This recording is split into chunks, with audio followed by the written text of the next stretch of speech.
കംസവധം വരെയുള്ള ഭാഗങ്ങളാണ് നമ്മൾ അവലോകനം ചെയ്ത് നിർത്തിയത്. തുടർന്നുകൊണ്ട് നമുക്ക് ബാക്കി ഭാഗങ്ങളെ അവലോകനം ചെയ്യാം. രുക്മിണി സ്വയംവരം വരെയുള്ള ഭാഗങ്ങളാണ് അവലോകനം ചെയ്തു പോകുന്നത്. കംസവധത്തിന് ശേഷം ഭഗവാൻ ആ കംസന്റെ കല്ലറയിൽ അടയ്ക്കപ്പെട്ടിരുന്ന തൻ്റെ മാതാപിതാക്കളെയും ഉഗ്രസേന മഹാരാജാവിനെയും എല്ലാം മുക്തരാക്കുന്നു. തൻ്റെ അവതാരമായി 11 വർഷങ്ങൾക്ക് ശേഷമാണ് അച്ഛനെയും അമ്മയെയും കാരാഗൃഹത്തിൽ നിന്ന് വീണ്ടും കാണുന്നതും അവരെല്ലാം മുക്തരാക്കുന്നതും. അതിനുണ്ടായ വിടംബനം, അതിന് ഭഗവാൻ അവരെ നമസ്കരിച്ച് ക്ഷമ ചോദിക്കുന്നു അച്ഛനമ്മമാരോട്. ഉഗ്രസേന മഹാരാജാവിനോട് രാജ്യം ഭരിക്കാൻ പറയുമ്പോൾ ഉഗ്രസേന മഹാരാജാവ് പറയുന്നു, അല്ല, കംസനെ ജയിച്ചത് അങ്ങാണ്, അപ്പം അങ്ങാണ് മധുരയിലെ രാജാവായിട്ട് ഇരിക്കേണ്ടത്, രാജ്യഭരണം ചെയ്യേണ്ടത് എന്ന് കൃഷ്ണനോട് പറഞ്ഞപ്പോൾ പണ്ട് ജയാതി തൻ്റെ പുത്രനായിട്ടുള്ള യദുവിന് കൊടുത്ത ശാപത്തെ അവിടെ ഓർമ്മിപ്പിച്ചു. യദുവംശത്തിലുള്ളവർക്ക് രാജ്യഭരണം ഇല്ല എന്നുള്ള യയാതിയുടെ ശാപമനുസരിച്ച് ആ യദുവിൻ്റെ വംശത്തിൽ ജനിച്ചിരിക്കുന്നത് കാരണം കൊണ്ട് തനിക്കോ ബലരാമസ്വാമിക്കോ രാജ്യഭരണം ചെയ്യാൻ കഴിയില്ല. അങ്ങ് പറഞ്ഞതനുസരിച്ച് അങ്ങയെ സഹായിച്ചു കൊണ്ടിരിക്കാമെന്ന് പറഞ്ഞ് ഉഗ്രസേന മഹാരാജാവിനെ തന്നെ രാജാവായിട്ട് മധുരയിലെ വാഴ്ത്തി. അതിനുശേഷം അടുത്ത അധ്യായത്തിൽ പറയുന്നത് ഭഗവാന്റെ ഗുരുകുല വിദ്യാഭ്യാസമാണ്. സാന്ദീപനി ഋഷി, സാന്ദീപനി ആശ്രമം ഇപ്പോൾ ഇന്ന് MP-യിലെ ഉജ്ജയിൻ എന്ന സ്ഥലത്താണുള്ളത്. ആ സാന്ദീപനിയുടെ ആശ്രമത്തിൽ ചെന്ന് 64 ദിവസം കൊണ്ട് ഭഗവാൻ സാന്ദീപനി ഋഷിയിൽ നിന്നും 64 കലകളെ പഠിച്ചു എന്ന് അവിടെ പറഞ്ഞു. ഭഗവാന് വാസ്തവത്തിൽ എന്തെങ്കിലും പഠിക്കേണ്ടതായിട്ടുണ്ടോ സർവജ്ഞനായിട്ടുള്ള ഭഗവാൻ എന്ന് പറഞ്ഞാൽ ഇല്ല. പക്ഷെ ഞാൻ ഇതിനു മുമ്പ് പറഞ്ഞ മാതിരി മർത്യാവതാര മർത്യ ശിക്ഷണം, മനുഷ്യനായിട്ട് ജനിച്ച് നമ്മൾ എങ്ങനെ ജീവിക്കണം എന്നുള്ളത് ഭഗവാൻ സ്വന്തം ജീവിതത്തിൽ കാണിച്ചു തരുന്ന കാരണം കൊണ്ട് പോയി 64 ദിവസം കൊണ്ട് 64 വിദ്യകളെ പഠിച്ചു. ഗുരുദക്ഷിണയായിട്ട് ഗുരുപുത്രൻ, മൃതനായിട്ടുള്ള ഗുരുപുത്രനെ യമലോകത്തിൽ പോയി യമനിൽ നിന്നും കൊണ്ടുവന്ന് ദക്ഷിണയായിട്ട് സമർപ്പിച്ചു വന്നു. അവിടെ വെച്ചിട്ടാണ് ഭഗവാന് തൻ്റെ ഉറ്റമിത്രമായിട്ടുള്ള സുധാമാവ് അല്ലെങ്കിൽ കുചേലൻ എന്ന് പറഞ്ഞ വിപ്രനുമായിട്ട് ലക്ഷ്യമുണ്ടാവുന്നത്. ആ കഥകളൊക്കെ 80, 81 എന്നീ അധ്യായങ്ങളിൽ നമുക്ക് വിശദീകരിച്ചു പോകുന്നുണ്ട്. അതിനുശേഷം വരുന്ന ഒരു കഥയാണ് ഉദ്ധവദൂത്. ബൃഹസ്പതി ശിഷ്യനാണ് ഉദ്ധവര്, ജ്ഞാനിയാണ്. ഏതാണ്ട് ഭഗവാന് ഒരു മധുരയിലേക്ക് വന്നത് 10-11 വയസ്സ്. ആ സമയം മുതൽ ഉദ്ധവൻ ഭഗവാന്റെ കൂടെയുണ്ട്. ജ്ഞാനം ഉദ്ധവനുണ്ടെങ്കിലും ആ ഭക്തി ഉറച്ചിട്ടില്ല. ഭക്തി ഉറക്കാത്ത ജ്ഞാനം ഏതുപോലെയാണ് എന്ന് ഞാൻ ഇതിനു മുമ്പ് പലപ്പോഴും പറഞ്ഞിട്ടുണ്ടല്ലോ. ആ ഭക്തി ഉറച്ചു കിട്ടണം ഉദ്ധവന്. അതിനായിക്കൊണ്ട് ഭഗവാൻ എന്ത് തീരുമാനിച്ചു? ഉദ്ധവനെ ഗോകുലത്തിലേക്ക് ദൂതനായിട്ട് അയക്കാം. കാരണം താൻ മധുരയിൽ നിന്നും വരുമ്പോൾ തിരിച്ചു വരുമെന്നൊക്കെ പറഞ്ഞിട്ടുണ്ടെങ്കിലും ഇതുവരെ പോകാൻ കഴിഞ്ഞിട്ടില്ല പല കാര്യങ്ങളും ആയതുകൊണ്ട്. അപ്പം അതൊക്കെ പറഞ്ഞ് ഞാൻ തന്നയക്കുന്നതായിട്ടുള്ള ഈ ഒരു കത്തിനെയും അവിടെ കൊണ്ടുപോയിട്ട് അവർക്ക് പറഞ്ഞ് അവരെ ആശ്വസിപ്പിച്ചു വരണം എന്ന് പറഞ്ഞാണ് ഉദ്ധവനെ അയക്കുന്നത്. ഉദ്ധവൻ അവിടെ ചെന്നു. ഏതാണ്ട് ഒരു സന്ധ്യ സമയമായി മധുരയിൽ നിന്നും വൃന്ദാവനത്തിലെത്തുമ്പോൾ നന്ദഗോപനെയും യശോദാമാതാവിനെയും എല്ലാം കണ്ട് നമസ്കരിച്ച്, കൃഷ്ണന്റെ സഖാവാണ് ഉദ്ധവൻ വന്നിരിക്കുന്നു എന്ന് മനസ്സിലായപ്പോൾ അവർക്ക് അത്യന്ത സന്തോഷമുണ്ടായി. കൃഷ്ണനെ തന്നെ നേരിൽ കാണുന്ന ഒരു പ്രതീകമാണ് ഉദ്ധവനെ കണ്ടപ്പോൾ അവർക്കുണ്ടായത്. എന്തായാലും ഉദ്ധവൻ മധുരയിലേക്ക് ഭഗവാൻ പോയതും ആ കംസവധം നടത്തിയതും ബാക്കിയുള്ള കാര്യങ്ങളുമെല്ലാം അവരെ പറഞ്ഞു കേൾപ്പിച്ചു. നന്ദഗോപർക്കും അതേമാതിരി യശോദമ്മയ്ക്കും കുറെ ഇങ്ങോട്ടും പറയാനുണ്ടായിരുന്നു. കൃഷ്ണന്റെ ബാലലീലകൾ, അവിടെ നിന്ന് മധുരയിലേക്ക് പോകുന്ന വരെയുള്ള ലീലകളെല്ലാം അവരും പറഞ്ഞിരുന്നു. അങ്ങനെ പരസ്പരം സംസാരിച്ച് ആ രാത്രി മുഴുവൻ കൃഷ്ണകഥകളെ തന്നെ പറഞ്ഞ് രണ്ടുപേരും ഇരുന്നു. കാലത്തിനേറ്റ് കുളിച്ച് നിത്യ കർമാനുഷ്ഠാനങ്ങളൊക്കെ കഴിഞ്ഞ് ഉദ്ധവരെ ഗോപികമാരെ കണ്ട് അവരെ സമാശ്വസിപ്പിച്ച ഭഗവാൻ കൊടുത്തയച്ച കത്ത് അവർക്ക് വായിച്ചു കേൾപ്പിക്കണം എന്ന ഉദ്ദേശം കൂടെയാണ് പോയത്. ഗോപികമാരെയെല്ലാം കാണുന്നു. ഗോപികമാരെയെല്ലാം കണ്ട് ആശ്വാസ വാക്കുകളൊക്കെ പറഞ്ഞു. ഭഗവാന് പല പല കാര്യങ്ങളായതുകൊണ്ട് എത്താൻ കഴിഞ്ഞില്ല, അതിലൊന്നും നിങ്ങൾ വിഷമിക്കരുത്. അല്ലെങ്കിലും മാ ഖിദ്യത മഹാഭാഗം, ഭഗവാൻ ആരാണ് എന്നുള്ളത് നിങ്ങൾ മനസ്സിലാക്കിയാൽ പിന്നെ ദുഃഖം ഉണ്ടാവില്ല. ന മാത ന പിത തസ്യ ന ഭാര്യ ന സുതാദയ ന ആത്മീയോ ന പരച്യാപി ന ദേഹോ ന ജന്മകർമ്മയേവജ നിരാസ്യ കർമ്മവാലോകെ എന്നൊക്കെ പറഞ്ഞ് കുറെ തത്വങ്ങളൊക്കെ പറഞ്ഞു കൊടുക്കും. ഭഗവാനെ സംബന്ധിച്ചിടത്തോളം അച്ഛൻ, അമ്മ, സുഹൃത്തുക്കള്, ശത്രുക്കള്, മിത്രങ്ങള്, അങ്ങനെയുള്ള യാതൊന്നും തന്നെ ഭഗവാനില്ല. അങ്ങനെയുള്ള ആ ഭഗവാനെ നിങ്ങൾ മനസ്സിലാക്കണം എന്നൊക്കെ പറഞ്ഞ് അവർക്കറിയില്ല എന്ന് പറഞ്ഞാണ് കുറെ ഉപദേശങ്ങളൊക്കെ കൊടുക്കുന്നത്. ആ ഉപദേശങ്ങൾ കൊടുത്തിരിക്കുന്ന സമയത്താണ് അത്രേ അവിടെ ഒരു വണ്ട് പറന്നു വന്നു എന്നാ പറയുന്നത്. ഭ്രമരം എന്ന് പറയും സംസ്കൃതത്തിലെ വണ്ടിനെ. ആ വണ്ടിനെ നോക്കിക്കൊണ്ട് ആ വണ്ടിനെ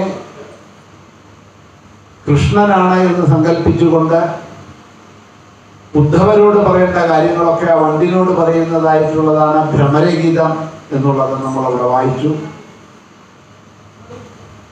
ഭ്രമരഗീതം തുടങ്ങുന്നത് തന്നെ വളരെയധികം ഗംഭീരമായിട്ടാണ്. മധുവ കിതവ ബന്ധോ എന്ന് പറഞ്ഞു കള്ള എന്ന് വിളിച്ചുകൊണ്ടാണ് തുടങ്ങുന്നത് തന്നെ കൃഷ്ണനെ. എനിക്കറിയാം, ഞങ്ങൾക്കറിയാം, നിന്നെ പറഞ്ഞയച്ചത് ആ കള്ളൻ തന്നെയാണ്. പല വാക്കുകളും പറഞ്ഞ് ഞങ്ങളെയെല്ലാം മോഹിപ്പിച്ച് ഞങ്ങളുടെ മനസ്സിനെയൊക്കെ മേടിച്ചതിന് ശേഷം യാതൊരു ദയയുമില്ലാതെ കണ്ട് ഞങ്ങളെ വിട്ടുപോയിരിക്കുന്നവനാണ്. പോകുന്ന സമയത്ത് ഞങ്ങളൊക്കെ സാന്ത്വനിപ്പിച്ച് ചിലപ്പോൾ വരാം എന്ന് പറഞ്ഞ് പോയ ആളാണ്. ഇതുവരെ യാതൊരു അഡ്രസ്സും ഇല്ല.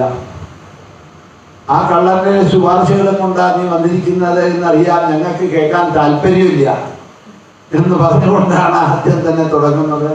പക്ഷേ അങ്ങനെയൊക്കെ തുടങ്ങിയാലും പറഞ്ഞ് അവരുടെ ആ മനസ്സ് കൃഷ്ണനിൽ തന്നെ ലയിച്ചുകൊണ്ട് കൃഷ്ണനുമായിട്ട് അവരിരുന്ന ദിവസങ്ങളെ ഓർത്തുകൊണ്ട് അതിനെയെല്ലാം പറഞ്ഞുകൊണ്ട് തന്നെ അവരതാ അങ്ങനെ പറഞ്ഞു പോയി.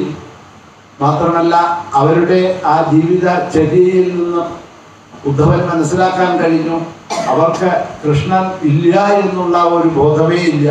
കൃഷ്ണൻ അവരുടെ കൂടെ തന്നെ ഉണ്ടായെന്നുള്ളതാണ്.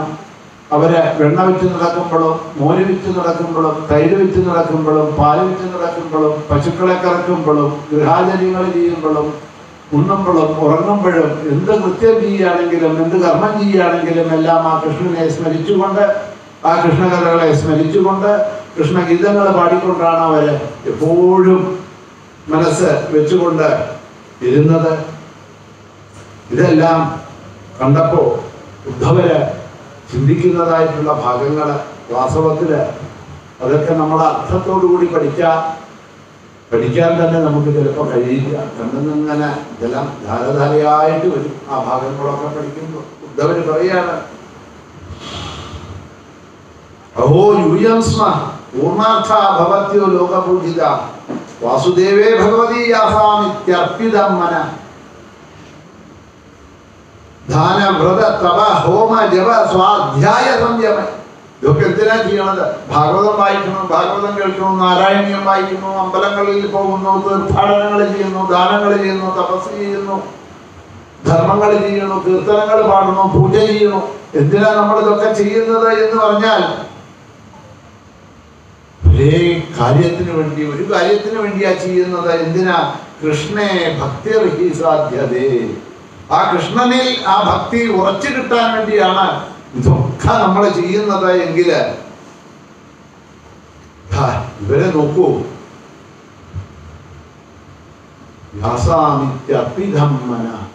ഇവരുടെ മനസ്സ് ആ കൃഷ്ണനിൽ അല്ലാതെ കണ്ട് ഒരു ലവനിമിഷം പോലും പുറത്തേക്ക് വരുന്നില്ല. നമ്മളൊക്കെ എപ്പോഴെങ്കിലും കുറച്ചെങ്കിലും ആ ഭഗവാന്റെ ആ ഭക്തിയിൽ ആ മനസ്സ് നിൽക്കണമെന്ന് പറഞ്ഞുകൊണ്ട് ഭാഗവതം വായിക്കണു, പൂജകൾ ചെയ്യണു, കൃഷ്ണനാമങ്ങൾ ജപിക്കണു. ആ സമയത്തെങ്കിലും ഭഗവാനിൽ ആ ഭക്തി വരുന്നുണ്ടോ, മനസ്സ് അർപ്പിതമാവുന്നുണ്ടോ എന്ന് ചോദിച്ചാൽ നമുക്ക് പറയാൻ കഴിയില്ല. പക്ഷേ സകലവിധമായിട്ടുള്ള കർമ്മങ്ങളും സകല ഗൃഹ ജോലികളും ചെയ്തുകൊണ്ടിരിക്കുന്ന അവരുടെ മനസ്സ് ആ കൃഷ്ണനിൽ തന്നെ അർപ്പിച്ചാണ് അവരിയ്ക്കുന്നത്. അങ്ങനെയുള്ള അവർക്ക് ആ ഒരു ഭക്തിഭാവം കിട്ടാനാണ് ഈ വേദം, ശാസ്ത്രം, തപസ്, യാഗങ്ങള്, ഹോമങ്ങള് എല്ലാം ചെയ്യുന്നത്. ഇതെല്ലാം ചെയ്താൽ എവിടെയാണോ എത്തേണ്ടത് ആ സ്ഥിതിയിലാണ് ഇപ്പോ ഇവരിയ്ക്കുന്നത്. ഇവർക്ക് ഞാനെന്താ ഉപദേശം കൊടുക്കാനുള്ളത്? എന്താ ഉപദേശം കൊടുക്കാൻ വന്നത് എന്ന് ചോദിച്ചാൽ അവിടെ പറയുന്നില്ലേ, ആ കൃഷ്ണന്റെ പരമാർത്ഥ സ്വരൂപത്തെ, തത്വത്തെ പറയാനാണ് താൻ വന്നിരിക്കുന്നത്. ആ കൃഷ്ണഭക്തി അവരിൽ വളർത്താനാണ് താൻ വന്നിരിക്കുന്നത്, ഭഗവാൻ പറഞ്ഞിരിക്കുന്നത്. പക്ഷെ ഇവിടെ വന്ന് നോക്കുമ്പോ ആ കൃഷ്ണനിലാണ് മനസ്സ് അർപ്പിച്ചുകൊണ്ട് അവരിയ്ക്കുന്നത്. ലവൻ വിഷാം ആ കൃഷ്ണനിൽ നിന്ന് അവരുടെ മനസ്സ് പോകുന്നില്ല. ഇവർക്ക് ഞാൻ എന്താ പറഞ്ഞു കൊടുക്കാനുള്ളത്? തനിക്കായിട്ട് ഉപദേശം കൊടുക്കാൻ താൻ ആരുമല്ല. ഇവർക്ക് ഉപദേശം കൊടുക്കാനുള്ള ആ ഒരു ഭക്തിഭാവമോ ജ്ഞാനമോ ഒന്നും തനിക്ക് ഇല്ല. പിന്നെന്താ ചെയ്യാൻ കഴിയുക? ആ ഭഗവാൻ തന്ന കത്ത് അതൊന്നും അവരെ വായിച്ചു കേൾപ്പിക്കാം എന്നുള്ളൊരു കൃത്യം മാത്രമേ തനിക്ക് ചെയ്യാൻ കഴിയൂ എന്ന് പറഞ്ഞ് ആ ഭഗവാൻ കൊടുത്ത ആ കത്തൊക്കെ അവിടെ വായിച്ചു. അവരോട് പറഞ്ഞു, യഥാദൂരജരേ പ്രേഷ്ടാമന ആവശ്യവർത്തതേ സ്ത്രീണാം തന്നികൃഷ്ട അക്ഷിഗോചര. എനിക്കറിയാം നിങ്ങള്, ഞാൻ ദൂരത്തായാലും എപ്രകാരമാണ് എന്നെ മനസ്സിൽ വെച്ചിരിക്കുന്നത് എന്നുള്ളത് എനിക്ക് അറിയാൻ കഴിയുന്നുണ്ട്. മയ്യാവേശ മനകൃഷ്ണ വിമുക്തേ ശേഷവർത്തിയൽ അനുസ്മരന്ത്യോ മാം നിത്യം അതിരാൽ മാം വൈഷ്ണവ. നിങ്ങൾക്ക് ഇനി ഒന്നും ചെയ്യേണ്ടതായിട്ട് കർമ്മങ്ങളൊന്നും തന്നെ ഇല്ല. ഇങ്ങനെ എന്നിൽ മനസ്സ് വെച്ചിരിക്കുന്ന നിങ്ങൾ എന്നിൽ തന്നെ വന്നു ചേരും. നമ്മൾ രണ്ടുപേരും രണ്ട് സ്ഥലത്താണ് ദേഹം കൊണ്ടെന്നുണ്ടെങ്കിലും മനസ്സുകൊണ്ട്, ആത്മാവ് കൊണ്ട് നിങ്ങളും ഞാനും തന്നെയാണ്. നമ്മളിൽ യാതൊരു ഭേദവുമില്ല. ഞാനിരിക്കുന്നത് ഇവിടെ മധുരയിലാണെങ്കിലും എൻ്റെ മനസ്സെല്ലാം ഗോപികമാരായിട്ടുള്ള ഭക്തകളായിട്ടുള്ള നിങ്ങളിലാണ്. അപ്രകാരം തന്നെ നിങ്ങളുടെ മനസ്സും ഇതാ എന്നിൽ തന്നെയാണ് ഇരിക്കുന്നത്. നിങ്ങൾ എന്നിൽ തന്നെ വന്നു ചേരും, കാലതാമസമില്ലാതെ കണ്ട് എന്നെല്ലാം ആശ്വസിപ്പിക്കുന്നതായിട്ടുള്ള ആ ഭഗവാന്റെ കത്ത് അവർക്ക് പഠിച്ചു കേൾപ്പിച്ചു. ഇതാ അവർക്ക് വേണ്ട ഉപദേശം കൊടുത്ത് 2 ദിവസം അവിടെ താമസിച്ച ഗോകുലത്തിൽ നിന്നും തിരിച്ചു വരണം. നന്ദഗോപരെ, യശോദരെയൊക്കെ, രോഹിണി മാതാവിനെയൊക്കെ ആശ്വസിപ്പിച്ച് തിരിച്ചു വരണമെന്ന് പോയ ആ ഉദ്ധവര് ഏതാണ്ട് 4 മാസത്തോളം അവിടെ താമസിച്ചു എന്നാണ് പറയുന്നത്. കാരണം അവരുടെ ആ കൃഷ്ണഭക്തി കേട്ട, ആ കൃഷ്ണകഥകൾ കേട്ട അദ്ദേഹത്തിന് മനസ്സ് അങ്ങോട്ട് നിറഞ്ഞില്ല. ദിവസവും കാലത്ത് നിത്യകർമ്മങ്ങൾ കഴിച്ചാൽ ഈ ഗോപികമാരുടെ അടുത്ത് പോകും. അവരിങ്ങനെ കൃഷ്ണകഥകൾ പറയുന്നത്, ആ കൃഷ്ണന്റെ ലീലകൾ പറയുന്നത്, അവരുടെ ആ ഭക്തിയിലുള്ള ആ കഥകളെ കേട്ടുകൊണ്ട് ഇങ്ങനെ നടന്നുകൊണ്ട് അത് തന്നെ കേട്ടുകൊണ്ടിരിക്കുന്ന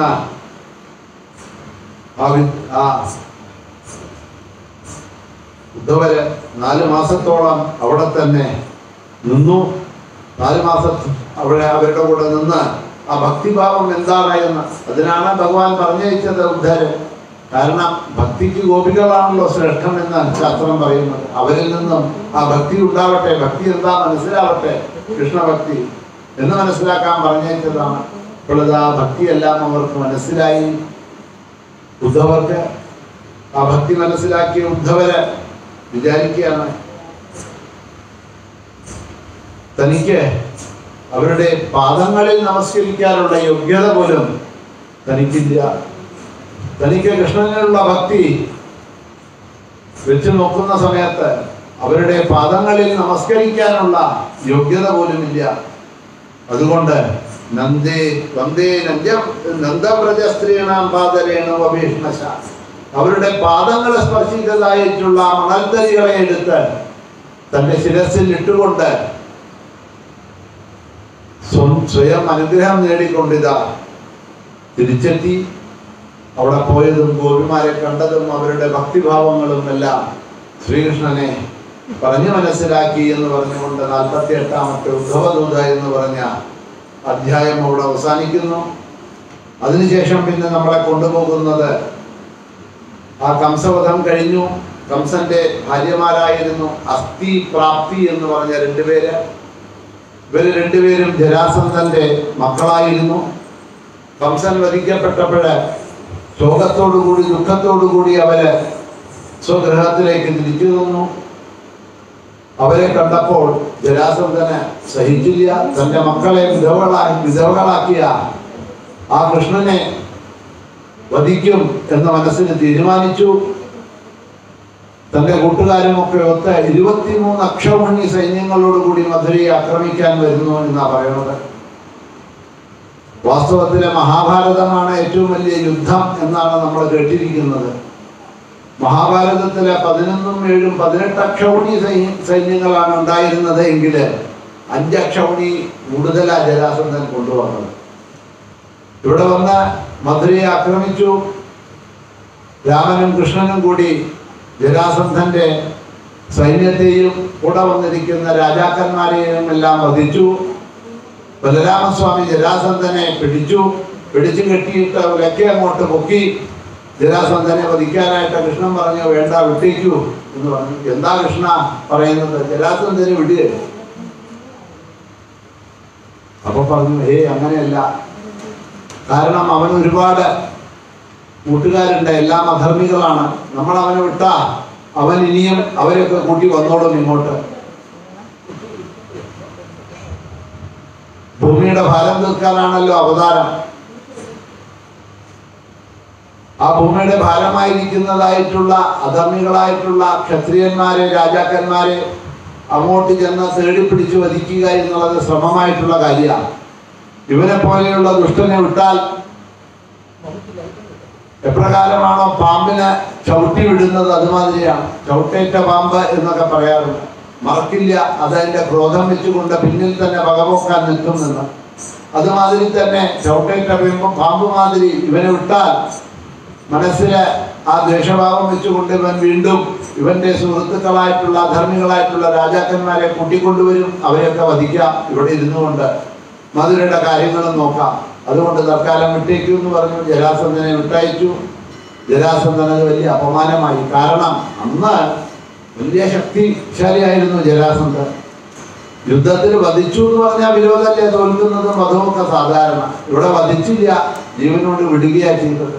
മനസ്സിൽ ക്രോധം വർദ്ധിച്ചു പോയി. വീണ്ടും രാജാക്കന്മാരെയൊക്കെ കൂട്ടി വന്നു. 23 അക്ഷൗഹിണി സൈന്യങ്ങളും കൊണ്ട് യുദ്ധം നടന്നു. വീണ്ടും ഇതേമാതിരി എല്ലാവരെയും വധിച്ചു. ഇവരെ വധിക്കാതെ വിട്ടു. ഇപ്രകാരം 17 പ്രാവശ്യം ജരാസന്ധൻ യുദ്ധത്തിന് വന്നു കൃഷ്ണന്റെ കൂടെ എന്നാ പറയുന്നത്.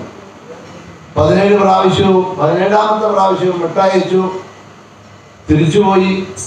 തിരിച്ചുപോയ ജരാസന്ധൻ വിചാരിച്ചു, ഇനി ഞാൻ യുദ്ധത്തിന് പോകണില്ല. കാരണം ഇനി 17 പ്രാവശ്യം പോയി തോറ്റ ലഭ്യനായി ഇങ്ങനെ മടങ്ങേണ്ടി വന്നു. ഇനി ഈ പരിപാടിക്കില്ല എന്ന് പറഞ്ഞ് നിർത്തി. കുറെ ദിവസമായിട്ട് ജരാസന്ധൻ യുദ്ധത്തിനൊന്നും പോകണില്ല എന്ന് കണ്ടപ്പോ ബ്രാഹ്മണരൊക്കെ വന്നു, എന്താ ജരാസന്ധ പോകുന്നില്ലേ കൃഷ്ണനായിട്ട് യുദ്ധത്തിനെന്ന്? കാരണം എപ്പോഴും യുദ്ധത്തിന് പോകുമ്പോൾ ഈ ബ്രാഹ്മണർക്ക് കുറെ ദാനദക്ഷിണകളൊക്കെ കൊടുത്ത് എന്നിട്ടാ യുദ്ധത്തിന് പോവുക. അപ്പൊ ഇവൻ എപ്പോഴാ യുദ്ധത്തിന് പോവാന്ന് കാത്തുകൊണ്ടിരിക്കുക ബ്രാഹ്മണന്. കുറെ ദാനം ദക്ഷിണൊക്കെ കിട്ടൂലോ. ബ്രാഹ്മണഭക്തനാണ് ജരാസന്ധൻ. നമുക്ക് കാണാൻ വേണ്ടി ജരാസന്ധത്തിന് ഭഗവാൻ പോകുന്ന സമയം ഇങ്ങോട്ട് നീങ്ങിയിരുന്നു കുറച്ചും കൂടി. അപ്പോ ഈ ബ്രാഹ്മണരെ ഇപ്രാവശ്യം പോകുന്നില്ല എന്ന് കണ്ടപ്പോ വന്നു. അപ്പൊ പറഞ്ഞു, ഇനി ഞാൻ പോകണില്ല. കാരണം ഇനി പോയിട്ട് കാര്യമില്ല. 17 പ്രാവശ്യം തോറ്റു വന്നതാ. ഇനി പോയിട്ട് എന്താ കാര്യം? എന്നെ കൊണ്ട് ജയിക്കാൻ കഴിയും. അപ്പോൾ ബ്രാഹ്മണരൊക്കെ പറഞ്ഞത്, അങ്ങനെയല്ല, ഞങ്ങളെ പഠിച്ച ഞങ്ങൾ പറഞ്ഞ വേദത്തിനെ സത്യമാക്കി പറയാ, ഇപ്രാവശ്യം അങ്ങനെയൊക്കെയാണ് ജയമുണ്ടാവുക, പൊക്കോളൂ എന്ന് അനുഗ്രഹിച്ചു. ബ്രാഹ്മണരുടെ അനുഗ്രഹം കിട്ടിയപ്പോൾ പൊയ്ക്കളയാമെന്ന് ജരാസന്ധനും തീരുമാനിച്ച് കുറെ സൈന്യങ്ങളെല്ലാം കൂട്ടിക്കൊണ്ട് വീണ്ടും മധുരയെ ആക്രമിക്കാൻ വരുന്നു. ആ മധുരയെ ആക്രമിക്കാൻ വരുന്ന സമയത്താണ് മറ്റൊരു ഭാഗത്തിൽ നിന്നും യവനൻ എന്ന് പറഞ്ഞൊരു മ്ലേച്ഛൻ 1 കോടി സൈന്യങ്ങളെ കൊണ്ടാണ് അത്ര മധുരയെ ആക്രമിക്കാൻ വരുന്നത്. അവൻ മുമ്പ് വന്നു. ഗാർഗ്യന്റെ പുത്രനാണ്. തപസ് ചെയ്ത് ഗാർഗ്യൻ നേടിയ പുത്രനാണ് ഈ യവനൻ എന്നൊരു കഥയുണ്ട്. ഭാഗവതത്തിലൊന്നും പറഞ്ഞില്ല, വേറെ പുരാണങ്ങളിലുള്ള ഒരുപാട് വരാം ഈ ഗാർഗ്യ മഹർഷി തപസ് ചെയ്ത് അവന് കൊടുത്തിട്ടുണ്ട്. അവന്റെ നേരെ ശത്രുഭാവം വെച്ചിട്ടൊന്നും യുദ്ധം ചെയ്താൽ അവൻ തോൽക്കില്ല. ആയുധങ്ങളെ കൊണ്ടൊന്നും യുദ്ധം ചെയ്യാതെ അവൻ തോൽക്കില്ല. ശത്രുഭാവം തന്നെ പാടില്ല എന്നാണ്.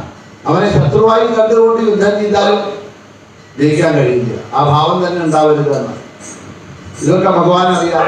അവൻ വരണമെന്ന് കണ്ടപ്പോൾ ബലരാമസ്വാമി ഒലയ്ക്കും കലപ്പയൊക്കെ എടുത്തു പോവാ എന്ന് വിചാരിച്ച് പറഞ്ഞു, ഇവിടെ ഒലയ്ക്കും കലപ്പയൊന്നും കാര്യമാവില്ല. ഒരു കാര്യം ചെയ്യും, ചേട്ടനൊക്കെ ഇവിടെ ഇരുന്നാൽ മതി, ഞാൻ ഒറ്റയ്ക്ക് പോയി കാര്യം സാധിച്ചിട്ടില്ല. എന്താ കൃഷ്ണനായി പറഞ്ഞത്, ഒരു കോടി സൈന്യം കൊണ്ടാ വരുന്നത്. വിരോധമൊന്നുമില്ല, ഞാൻ പൊക്കോളാം.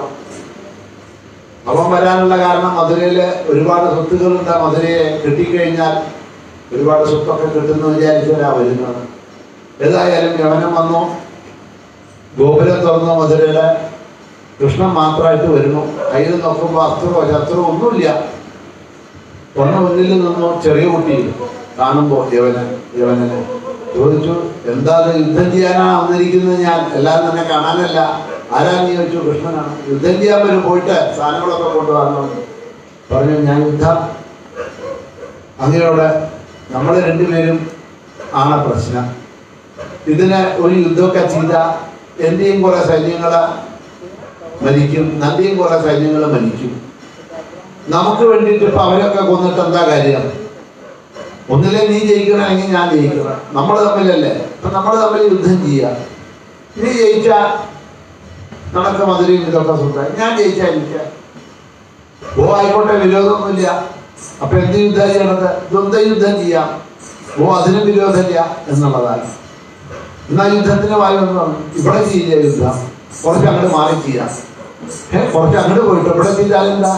അത് അങ്ങനെയല്ല. ഇപ്പൊ നമ്മൾ രണ്ടുപേരും യുദ്ധം ചെയ്തു ജയിക്കുള്ളൂ, ശക്തിയൊക്കെ ഉണ്ട്. പക്ഷെ എങ്ങാനും ഞാൻ ജയിച്ചു എന്ന് വരികയാണെങ്കിൽ എന്നെ കൊല്ലാനായിട്ട് ഞാൻ കയ്യൊക്കെ പൊക്കിയാല് നല്ല സൈന്യങ്ങളൊക്കെ കണ്ടിരിക്കുമോ? വെറുതെ അവരൊക്കെ കൂടി എന്നെ ആക്രമിക്കാൻ വരില്ലേ ആ സമയത്ത്? അത് കാരണം കുറച്ച് അകലെ പോയി അവർക്കൊന്നും കാണാത്ത സ്ഥലത്ത് പോയിട്ട് നമുക്ക് യുദ്ധം ചെയ്യാം. ആരാ ജയിച്ചെന്ന് പറഞ്ഞാൽ അവർ തിരിച്ചു വരും. അപ്പൊ യവനം തിരിച്ചു. അതാഗ്രഹിച്ച അങ്ങനെ ആയിക്കോട്ടെ, നടക്കാൻ. ഞാൻ വഴി കാണിക്കാന്ന് പറഞ്ഞ് കുറച്ച് നടന്നു. പിന്നിൽ യവനും നടന്നിട്ട് പിന്നെ ഓട്ടം തുടങ്ങി ഭഗവാൻ.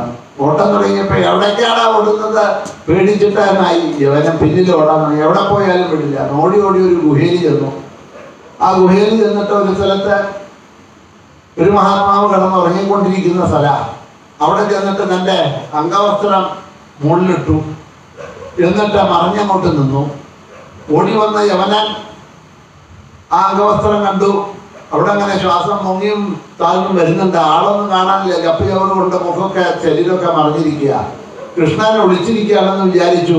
നീ അങ്ങനെ ഒളിച്ചിട്ടുണ്ടെങ്കിൽ ഞാൻ അറിയില്ല എന്ന് വിചാരിച്ചു എന്ന് പറഞ്ഞ് പോയി ഒറ്റ ചവിട്ട് നെഞ്ഞത്ത് ചവിട്ട് കൊണ്ടപ്പോ ആ മഹാത്മാവ് എണീറ്റു. കണ്ണു തുറന്നതോടുകൂടി യവനൻ ഭസ്മനായി. യവനന്റെ കാര്യം കഴിഞ്ഞു. കണ്ണു തുറന്ന് ഭസ്മമായി യവനൻ എന്ന് പറഞ്ഞപ്പോഴാണ് എന്താ ഏതാന്നൊക്കെ നോക്കിയപ്പോ ആ ഗുഹയില്, ഇരുട്ടായിട്ടുള്ള ഗുഹയില് വളരെ തേജസ്സായിട്ടുള്ള പ്രകാശം കാണുന്നു. പ്രകാശം വന്ന സ്ഥലത്തേക്ക് നോക്കിയപ്പോൾ അവിടെയാണ് കൃഷ്ണൻ നിൽക്കുന്നത്. കൃഷ്ണനിൽ നിന്നാണ് പ്രകാശം വരുന്നത് എന്ന് കണ്ടപ്പോ കൈകൂപ്പി നമസ്കരിച്ചു. ആരാണ്? ഏതോ ദേവനാണെന്നാ തോന്നുന്നത്. സൂര്യഭഗവാനാണോ? ആരാണെന്ന് എന്നൊക്കെ ചോദിച്ചു. ഭഗവാൻ പറഞ്ഞു, ഞാൻ സൂര്യഭഗവാനൊന്നുമല്ല.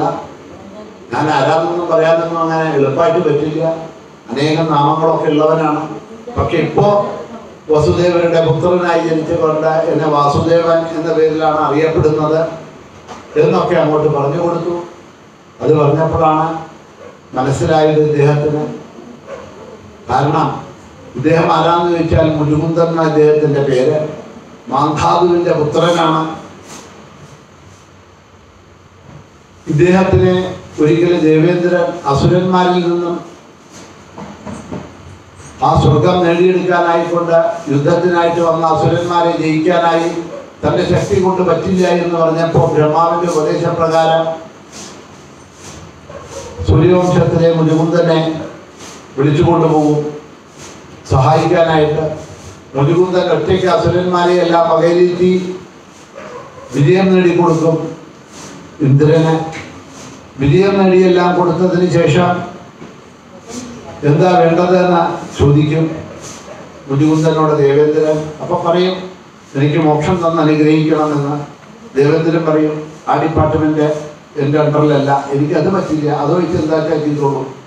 അത് കിട്ടിയില്ല എന്ന് പറഞ്ഞാൽ ഇനിയിപ്പോൾ എനിക്ക് എന്ത് കിട്ടിയിട്ട് എന്താ കാര്യമൊന്നുമില്ല. കാരണം അപ്പോഴേക്കൊക്കെ ദേവവർഷങ്ങൾ മനുഷ്യവർഷത്തിനേക്കാൾ അധികമാണ്. ഒരുപാട് യുഗങ്ങൾ തന്നെ കഴിഞ്ഞിരിക്കണം. പ്രേതം കഴിഞ്ഞ് ദ്വാപരത്തിൻ്റെ അവസാനം വരാനുള്ള ഭാഗങ്ങളാണ്. ഇവിടെ വന്നിട്ട് കാര്യങ്ങളൊന്നുമില്ല. തൻ്റെ രാജ്യമോ ആൾക്കാരോ ബന്ധുക്കളോ മിത്രങ്ങളോ ഒന്നുമില്ല. ഒരുപാട് കാലം യുദ്ധം ചെയ്തല്ലേ, എന്നാൽ എനിക്ക് കിടന്ന് സ്വസ്ഥമായിട്ട് ഉറങ്ങണം, അതിനനുഗ്രഹിക്കണം എന്ന് പറഞ്ഞു പൊയ്ക്കോളൂ, കിടന്നുറങ്ങിക്കോളൂ. അങ്ങ് ആരെങ്കിലും ഉറങ്ങുമ്പോൾ ശല്യം ചെയ്താൽ അങ്ങ് കണ്ണ് വഴിച്ച് നോക്കുന്ന മാത്രമല്ല അവൻ ഭസ്മമായി തീരുന്ന ഇന്ദ്രൻ ഒരു വരം കൊടുത്തിരുന്നു. ആ വരവും മേടിച്ചിട്ടാണ് ആരും കാണാതെ ഈ ഗുഹയിൽ വന്നതാ. സംവത്സരങ്ങളായിട്ട് യുഗങ്ങളായിട്ട് കിടന്നുറങ്ങുകയാണ് മുരുകുന്ദൻ. ആ മുരുകുന്ദനെയാണ് ഒന്ന് ചവിട്ടിയത് യവനൻ. ശത്രുഭാവമൊന്നും അറിയില്ല, ആരാ വന്നതെന്ന് പോലും അറിയില്ല മുരുകുന്ദന്. അത് കാരണം കൊണ്ട് കണ്ണു തുറന്ന് നോക്കിയപ്പോൾ യവനൻ ഭസ്മമായി. ഇതൊക്കെ അറിഞ്ഞാണ് ഭഗവാനാണ് നിൽക്കുന്നത് എന്ന് മനസ്സിലാക്കിയ മുരുകുന്ദൻ ഭഗവാനെ സ്തുതിക്കുന്നതായിട്ടുള്ള സ്തുതിയുണ്ട്. മുരുകുന്ദനെ അനുഗ്രഹിക്കും. എന്നെ ഭജിച്ചോളൂ, എന്നിൽ തന്നെ എത്ര മുക്തി കിട്ടും എന്ന് പറഞ്ഞ മുരുകുന്ദനെ അനുഗ്രഹിച്ചു പോകുന്നതായിട്ടുള്ള ഭാഗങ്ങൾ. അതിനുശേഷം വരുന്നതാണ് നമ്മൾ സപ്താഹയജ്ഞത്തിൽ കാണുന്നതായിട്ടുള്ള മുഖ്യമായിട്ടുള്ള ഭാഗങ്ങൾ. ആ രുക്മിണി സ്വയംവരം എന്നുള്ള ഭാഗങ്ങളിലേക്ക് പോകുന്നു. അതിന് മുമ്പായി കൊണ്ട് ഒരു ചെറിയ കഥ കൂടി അവിടെ പറയുന്നുണ്ട്.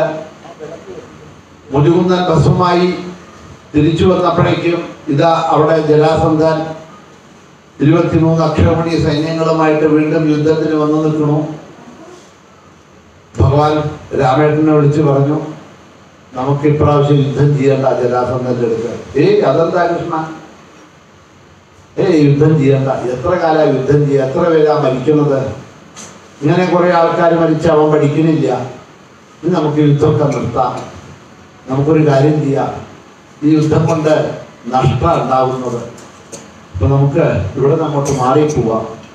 അവൻ മധുര എന്താ ചെയ്തോണ്ട് എന്ന് വിളിച്ച് തോറ്റു കൊടുക്കാമെന്ന് സമ്മതിച്ചു. എന്താ കാരണം എന്ന് ചോദിച്ചാൽ പറഞ്ഞല്ലോ, സത്യം പിതാതും നിജവൃത്യഭാഷിതം. ഭഗവാൻ ആ ബ്രാഹ്മണരൊരു അനുഗ്രഹം കൊടുത്തിട്ടുണ്ട്. എന്താ? നിങ്ങൾ പറയുന്ന വേദം സത്യമാണെങ്കിൽ ഇപ്രാവശ്യം അങ്ങക്കായിരിക്കും ജയമെന്ന്. ജരാസന്ധനെ വധിക്കാനോ ജയിക്കാനോ കഴിയാത്തത് കൊണ്ടല്ല, പക്ഷെ ബ്രാഹ്മണരുടെ വാക്കൊരിക്കലും അസത്യമായി ഭവിക്കരുത്. അതാണല്ലോ ഭഗവാന്റെ ലക്ഷ്യം. അപ്പൊ ബ്രാഹ്മണരുടെ വാക്ക് സത്യമാവണം. തൽക്കാലം തനിക്ക് തോറ്റതായിട്ട് അഭിനയിക്കാതെ നിവർത്തിയില്ല. കുന്തിദേവി പറഞ്ഞില്ലേ, നടോ നാട്യധരോ എന്ന്. എത്ര നാട്യങ്ങള് ഈ കൃഷ്ണാവതാരത്തില് ചെയ്തിരിക്കുന്നു. ഇതും ഒരു നാട്യം. പേടിക്കുന്നു എന്ന തലത്തില് ഓടി വിശ്വകർമാവിനെ വിളിച്ചു. സമുദ്രത്തിന്റെ നടുവിൽ ദ്വാരകാപുരി സ്ഥാപിക്കാനായിട്ട് പറഞ്ഞു. വിശ്വകർമാവ് സമുദ്രത്തിന്റെ നടുവിൽ ദ്വാരകാപുരി സ്ഥാപിച്ചു. മായാദേവിയുടെ സഹായത്താൽ ഇതാ മധുരയിലുള്ള എല്ലാ ഗോപിഗോപന്മാരെയും പശുപക്ഷി മൃഗാദികളെ എല്ലാം എപ്രകാരമാണോ മധുരയിൽ ഉണ്ടായിരുന്നത് അപ്രകാരം തന്നെ മായാദേവിയുടെ സഹായത്താൽ ഇതാ ദ്വാരകയിലേക്ക് അങ്ങോട്ട് മാറ്റി. ഇതൊക്കെ രാത്രിയിലാണ് ചെയ്തത്. പേടിച്ച മാതിരി ബലരാമസ്വാമിയും കൃഷ്ണനും ഭഗവാനും ഓടി ഒരു പർവ്വതത്തിന്റെ മുകളിലേക്ക് കയറി. എവിടേക്കാ ഓടണം? നിൽക്കുക എന്ന് പറഞ്ഞിട്ട് പിന്നിലോടി ജരാസന്ധൻ. അവസാനം ഇരുട്ടിലെ മലയുടെ മുകളിൽ ഓടി കയറിയാൽ ഇവരെ കണ്ടില്ല. സൈന്യങ്ങളോട് പറഞ്ഞു 4 ഭാഗത്തുനിന്നും തീ കൊളുത്തു. ഒന്നുകിൽ ഈ തീക്ക് പേടിച്ച് ഇവൻ പുറത്ത് ചാടും, ഇവരെ അപ്പൊ വധിക്കാം, അല്ലെങ്കിൽ ഈ തീയിൽ വിട്ട് മരിക്കും. എന്തെങ്കിലും ഒന്ന് അവരെ നാശം സംഭാവ്യമാവും ഉറപ്പാക്കി. പക്ഷെ മലയുടെ മുകളിൽ കയറിയ ഭഗവാൻ അപ്പുറത്ത് പോയി തന്റെ മായാശക്തി കൊണ്ട് ബലരാമസ്വാമിയും കൃഷ്ണനും ദ്വാരകയിലേക്ക് എത്തി. അതൊന്നും അറിഞ്ഞില്ല. കാടൊക്കെ കത്തി നശിച്ചു. ഇവരെ കണ്ടില്ല. ജരാസന്ധൻ വിചാരിച്ചു ഇവര് തീയിൽ വിട്ട് മരിച്ചു കാണുമെന്ന് പറഞ്ഞ സൈന്യവും കൊണ്ട് തിരിച്ച് മഗധയ്ക്ക് തിരിച്ചു വന്നു എന്ന് പറഞ്ഞ കഥ. ഈ കഥയൊക്കെ കേട്ടപ്പോഴാണ് പരീക്ഷിച്ച് ചോദിച്ചത്. പണ്ടങ്ങ് പറഞ്ഞിരുന്നല്ലോ, ആനർത്ത രാജ്യത്തിന്റെ രാജാവായിട്ടുള്ള കഗുത്മയുടെ പുത്രിയായിട്ടുള്ള രേവതിയെ ബലരാമസ്വാമി ബ്രഹ്മാവ് പറഞ്ഞതനുസരിച്ച് കല്യാണം കഴിച്ചു എന്ന് ബലരാമസ്വാമിയുടെ വിവാഹം എന്ന് പറഞ്ഞല്ലോ. അതേമാതിരി ഭഗവാൻ രാക്ഷസ വിധി പ്രകാരം രുക്മിണി ദേവിയെ കല്യാണം കഴിച്ചു എന്ന് ഞാൻ പറഞ്ഞു കേട്ടിട്ടുണ്ട്. പക്ഷേ എനിക്ക് ആ കഥയൊന്നും അറിയില്ല. വിസ്തരിച്ചൊന്ന് പറഞ്ഞു തരണം. ഭഗവാന്റെ ആ രുക്മിണി ദേവിയുമായിട്ടുള്ള കല്യാണത്തിനെ വിസ്തരിച്ച് കേൾക്കണം എന്ന് പറഞ്ഞപ്പോഴാണ് 52, 53, 54 എന്നീ 3 അധ്യായങ്ങളിൽ കൂടി 52 എന്ന അധ്യായത്തിൽ രുക്മിണിയുടെ സ്മരണം, 53 എന്ന അധ്യായത്തിലൂടെ ആ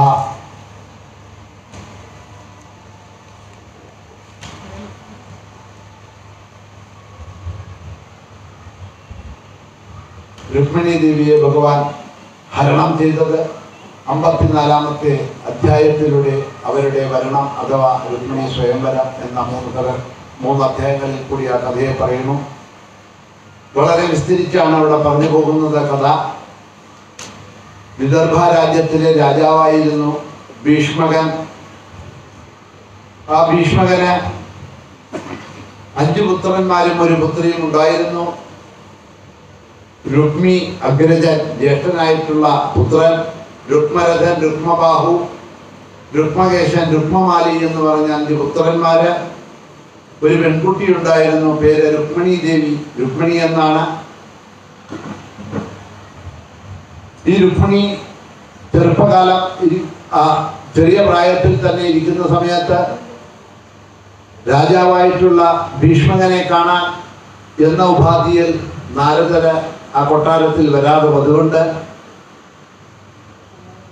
ഭഗവാൻ ശ്രീകൃഷ്ണനായിട്ട് അവതരിച്ചപ്പോൾ സാക്ഷാൽ മഹാലക്ഷ്മിയാണ് ഇവിടെ രുക്മിണിയായിട്ട് അവതരിച്ചിരിക്കുന്നത് എന്നറിഞ്ഞ നാരദര് അവരെ രണ്ടുപേരെയും കൂട്ടിച്ചേർക്കാനായിക്കൊണ്ട് ആ രുക്മിണിയുടെ മനസ്സിൽ ഭഗവാന്റെ ആ പ്രേമഭക്തി ഉണ്ടാവാനായിക്കൊണ്ട് വന്ന് ആ കഥകളൊക്കെ, ശ്രീകൃഷ്ണ കഥകള്, ലീലകള്, ശ്രീകൃഷ്ണന്റെ സൗന്ദര്യം, ഇതൊക്കെ ഇങ്ങനെ ഇടയ്ക്കിടയ്ക്ക് വന്നിങ്ങനെ രുക്മിണിക്ക് പറഞ്ഞു കൊടുക്കും. അത് കേട്ട രുക്മിണിക്ക് ശ്രീകൃഷ്ണനെ അനുരക്തിയായി, ശ്രീകൃഷ്ണനെ വിവാഹം കഴിക്കണമെന്ന ആഗ്രഹമായി. വിവാഹപ്രായമെല്ലാം വന്നപ്പോൾ രുക്മിണിയുടെ വിവാഹം നടത്തണമെന്നുള്ള ആലോചന തുടങ്ങി. രുക്മിണി ആഗ്രഹം പ്രകടിപ്പിച്ചു ശ്രീകൃഷ്ണനെ വിവാഹം കഴിക്കണമെന്ന്. പക്ഷേ 5 പുത്രന്മാരിൽ ജ്യേഷ്ഠനായിട്ടുള്ള രുക്മിക്ക് അത് തീരെ ഇഷ്ടപ്പെട്ടില്ല. അദ്ദേഹം ചൈത്യരാജാവായിട്ടുള്ള ശിശുപാലന്റെ സുഹൃത്തായിരുന്നു. ശിശുപാലന് കല്യാണം കഴിച്ചു കൊടുക്കണം രുക്മിണിയെ എന്നായിരുന്നു ആഗ്രഹം. കാരണം രാജ്യമോ രാജാവോ പട്ടങ്ങളോ ധനധാന്യ സമ്പത്തികളോ ഒന്നും കൃഷ്ണനില്ല തങ്ങളോളം എന്നുള്ള കാരണം കൊണ്ടും ആ ചൈത്യനായിട്ടുള്ള ശിശുപാലനുമായിട്ടുള്ള സുഹൃത്ത് ബന്ധം കൊണ്ടും ശിശുപാലനെ കല്യാണം കഴിച്ചു കൊടുക്കൂ എന്നായി. രുക്മിണിക്ക് അത് കേട്ടപ്പോൾ വളരെ മനസ്സിന് ദുഃഖമുണ്ടായി.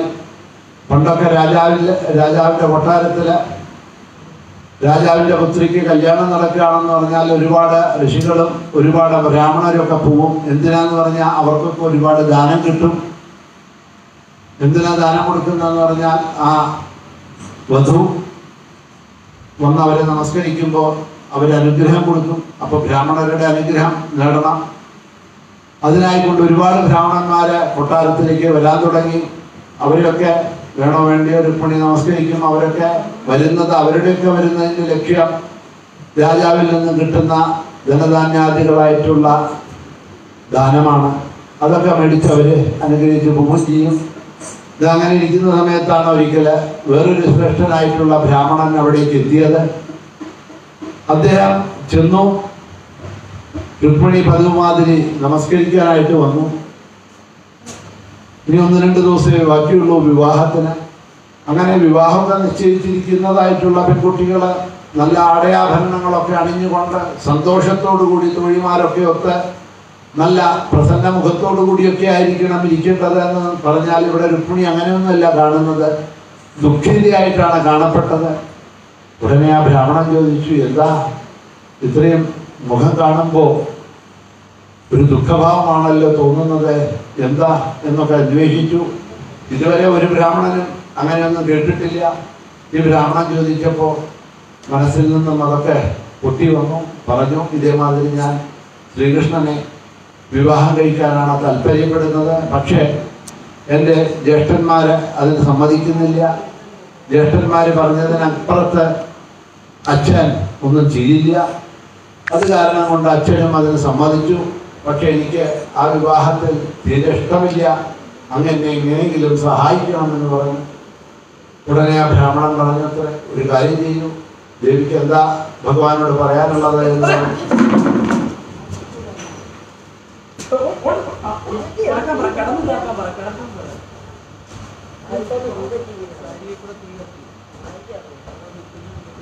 ഹരേ കൃഷ്ണ ഗുരുവായൂരപ്പ.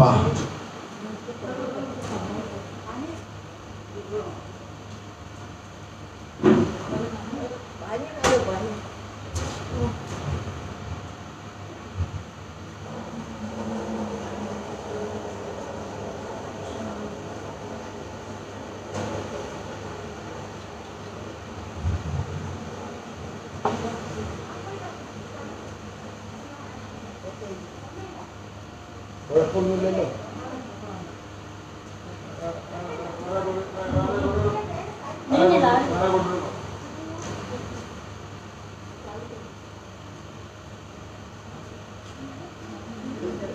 ഹരേ രാമ രാമ രാമ ഹരേ ഹരേ, ഹരേ കൃഷ്ണ കൃഷ്ണ കൃഷ്ണ ഹരേ ഹരേ, ഹരേ രാമ രാമ രാമ ഹരേ ഹരേ, ഹരേ കൃഷ്ണ കൃഷ്ണ കൃഷ്ണ ഹരേ ഹരേ, ഹരേ രാമ രാമ രാമ ഹരേ ഹരേ, ഹരേ കൃഷ്ണ കൃഷ്ണ ഹരേ ഹരേ. സർവത്ര ഗോവിന്ദ നാമ സങ്കീർത്തനം, ഗോവിന്ദ ഗോവിന്ദ. ഹരേ കൃഷ്ണ ഗുരുവായൂരപ്പ.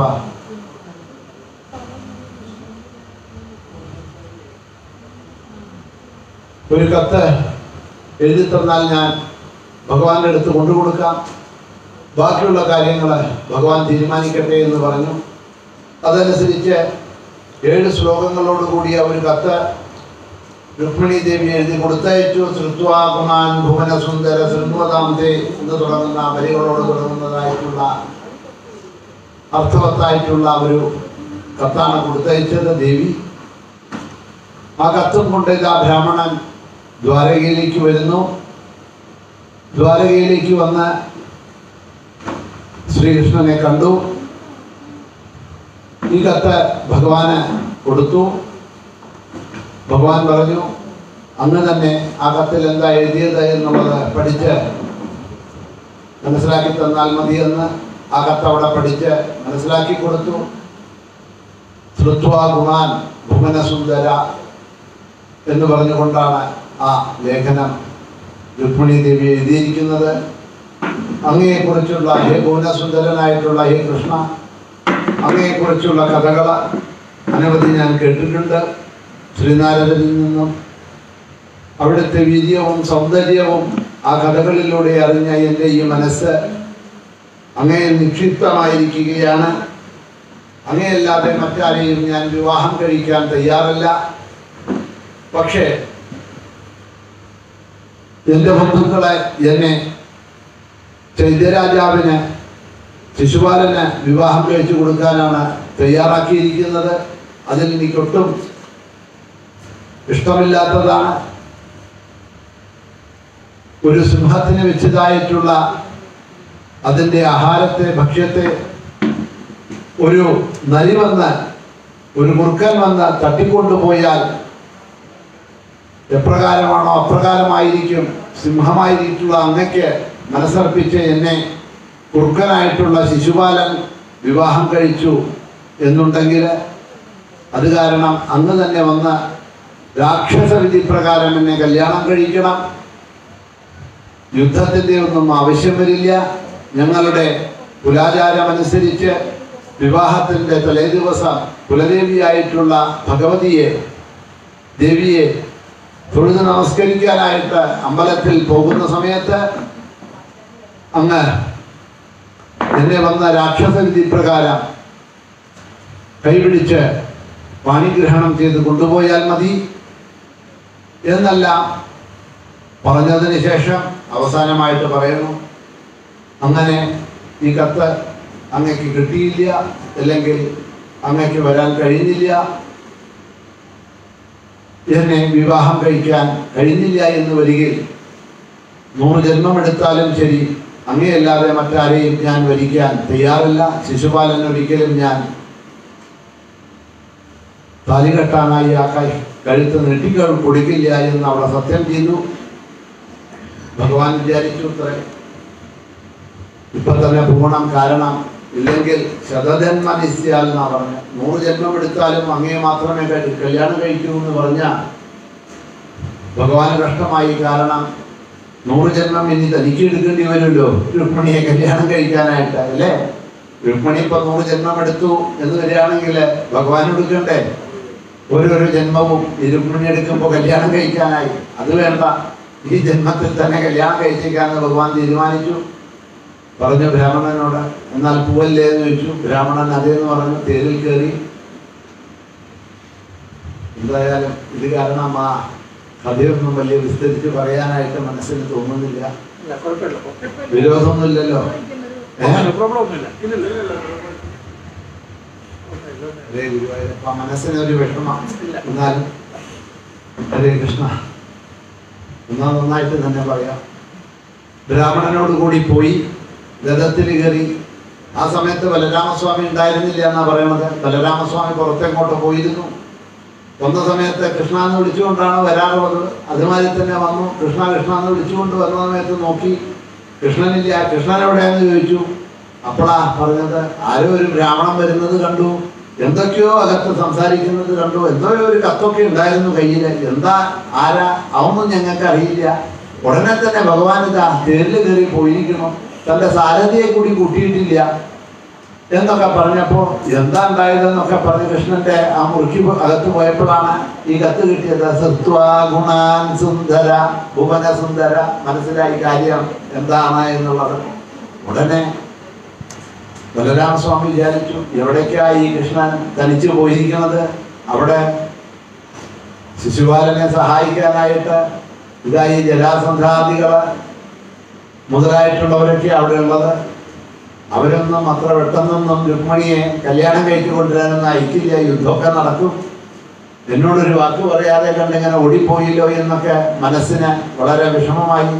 ഉടനെ തന്നെ യാദവ സൈന്യങ്ങളൊക്കെ വിളിച്ചു. എല്ലാവരും ആയുധമൊക്കെ എടുത്തോളൂ എന്ന് പറഞ്ഞു. എടുത്തു.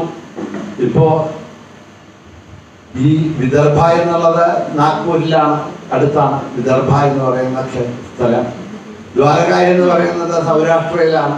അവിടെ നിന്ന് ഇപ്പം ഇങ്ങോട്ട് വരാൻ എത്ര നേരം എടുക്കും? ഒരുപാട് സമയമെടുക്കും. പക്ഷെ ഭഗവാന്റെ അവതാരമാണ്. എല്ലാവരോടും കണ്ണടച്ചോളാൻ പറഞ്ഞു. തൻ്റെ ദിവ്യ ആയിട്ടുള്ള തപശക്തി കൊണ്ട് അവർ കണ്ണു തുറന്ന് വിളയ്ക്കും. കൊണ്ട് യാദവന്മാർ ഈ ഗോപന്മാരെയൊക്കെ വൈകുണ്ഠത്തിൽ ഭഗവാൻ കൊണ്ടുപോയി എന്ന് ഉച്ചയ്ക്ക് പറഞ്ഞില്ലേ കഥ. എന്നത് മാതിരി ഒരു കണ്ണടച്ചത് ദ്വാരകയിലായിരുന്നു, കണ്ണു തുറന്നത് വിദർഭയിലാണ്. തൻ്റെ ആ മായാശക്തി കൊണ്ട് അവരെ വിദർഭയിൽ എത്തിച്ചു ഭഗവാൻ.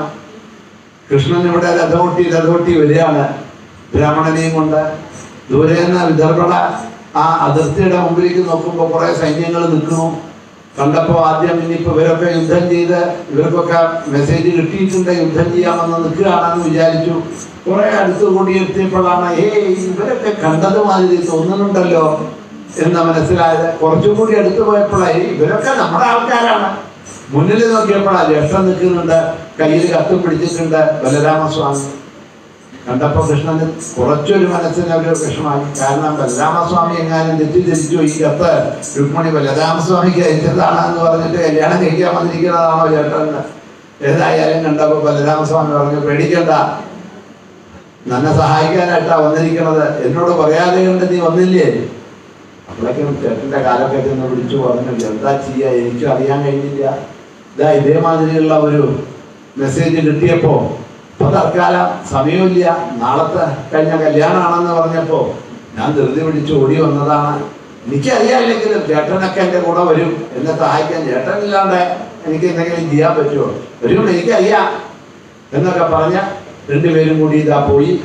അവർ രണ്ടുപേരും കൂടി ആ വിദർഭ നഗരിയിൽ കൂടി അങ്ങോട്ട് പോകുന്ന സമയത്ത് ജനങ്ങളെ രണ്ടു ഭാഗത്തും കാത്തു നിൽക്കണോ ബലരാമസ്വാമിയെയും കൃഷ്ണനെയും കാണാൻ. കാത്തു നിൽക്കുന്നവരെ പരസ്പരം സംസാരിക്കുകയാണ്. നമ്മുടെ രുക്മിണിക്ക് പറ്റിയത് ആ ശിശുപാലനല്ല, ശ്രീകൃഷ്ണൻ തന്നെയാണ്. പുട്ടും കടലയും മാറി നല്ല ചേർച്ചയാണ് അവർക്ക് എന്നൊക്കെ അവരിങ്ങനെ പറഞ്ഞുകൊണ്ടിരുന്നത് കേട്ടുകൊണ്ട് അവർ പോയി. ആദ്യത്തേത് കൃഷ്ണനായതുകൊണ്ട് ശിശുപാലന് വേണ്ടി ഒരുക്കി വെച്ച അതേ കൊട്ടാരമൊക്കെ ശ്രീകൃഷ്ണനും ബലരാമസ്വാമിക്കും തങ്ങാനായിട്ട് രാജാവ് കൊടുത്തു. അത് കഴിഞ്ഞിട്ടാണ് പിന്നീട് ശിശുപാലനും ജരാസന്ധനും കൂട്ടരൊക്കെ അവിടെ വരുന്നത്. ഇവിടെ വന്നപ്പോൾ കൃഷ്ണനും ബലരാമനും ഒക്കെ വന്നിട്ടുണ്ട് എന്ന് മനസ്സിലായി.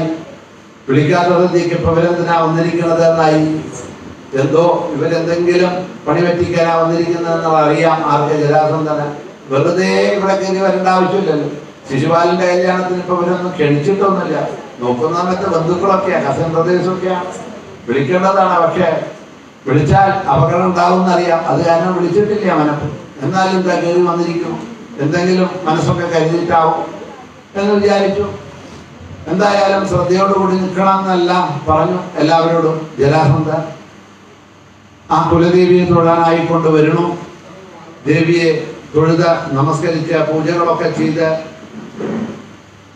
ദേവിയെ സ്തുതിച്ചു.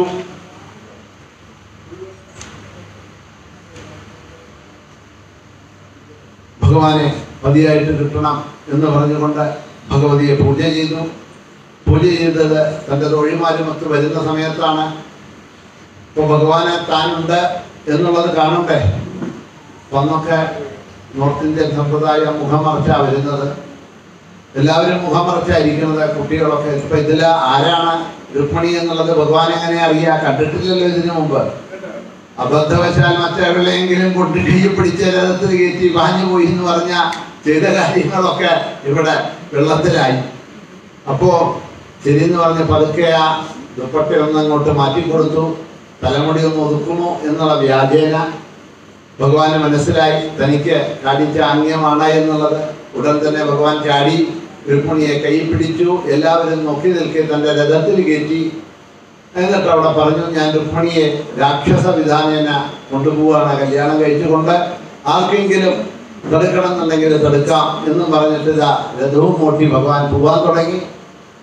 ഇതൊക്കെ ഒരു മിനിറ്റിൽ കണ്ണടച്ച് തുറക്കുന്ന സമയത്ത് ഭഗവാൻ ചെയ്തു. അപ്പോൾ ആ ജരാസന്ധാദികൾക്ക് ബോധം വന്നത് എന്തോ കണ്ടു നിന്ന മാതിരി അവർ നിൽക്കുന്നത്. ഇതൊക്കെ പെട്ടെന്ന് ജരാസന്ധൻ പറഞ്ഞു, ആരാ എവിടെ എടുക്ക അടിക്കുക എന്നൊക്കെ പറഞ്ഞ് യുദ്ധത്തിന് വന്നപ്പോൾ ബലരാമസ്വാമി പറഞ്ഞു, നീ ഇപ്പൊ ഇവരായിട്ട് യുദ്ധം ചെയ്തൊന്നും നിൽക്കണ്ട, നീ കൊണ്ടുപോക്കോ, ഇവരൊക്കെ നോക്കാൻ ഞാൻ മതിയെന്ന് പറഞ്ഞു. ബലരാമസ്വാമിയും ജരാസന്ധാദികളുമായിട്ട് ഗംഭീരമായിട്ടുള്ള യുദ്ധം നടന്നു. ജരാസന്ധനൊക്കെ ഇട്ട് നന്നായിട്ട് ഒലക്ക കൊണ്ട് കൊടുത്തു. അടികൊണ്ട് എല്ലാം ഒടിഞ്ഞ ജരാസന്ധൻ ഇവിടെ നിന്നാ രക്ഷയില്ല എന്ന് പറഞ്ഞ് ഓടി വന്നു. ഓടി വന്നിട്ട് ശിശുപാലനോട് പറഞ്ഞു, ഇറങ്ങ ഇറങ്ങ ഇറങ്ങ.